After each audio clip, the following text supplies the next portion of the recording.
వైకుంఠ ఏకాదశి వస్తుందనగానే ఉత్తర ద్వార దర్శనమే గుర్తుకొస్తుంది. వైష్ణవాలయాల్లో ప్రత్యేకించి ఏర్పాటు చేసే ఉత్తర ద్వారం ద్వారా స్వామిని దర్శించుకుంటే మోక్షం ప్రాప్తిస్తుందని భక్తుల నమ్మకం. పౌరాణిక గాథ ప్రకారం పాలసముద్రం మీద తేలియాడే విష్ణుమూర్తిని దర్శించుకునేందుకు ముక్కోటి దేవతలంతా ఈ ఏకాదశి తిథి నాడు వైకుంఠాన్ని చేరుకుంటారని ప్రతీతి.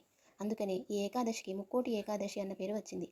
3 కోట్ల ఏకాదశులకు సమానం కావడం చేతనే ఆ పేరు వచ్చిందన్న వాదన లేకపోలేదు. వైకుంఠంలోని విష్ణుమూర్తి దర్శనమే ఈ ఏకాదశి నాడు ముఖ్యమైన ఘట్టం కాబట్టి దీనికి వైకుంఠ ఏకాదశి అన్న పేరు ఉంది. ఈ రోజున మహావిష్ణువుని వైకుంఠం ద్వారం వద్ద దర్శించుకున్న మధుకైటబులనే రాక్షసులకి శాప విమోచనం కలిగిందట.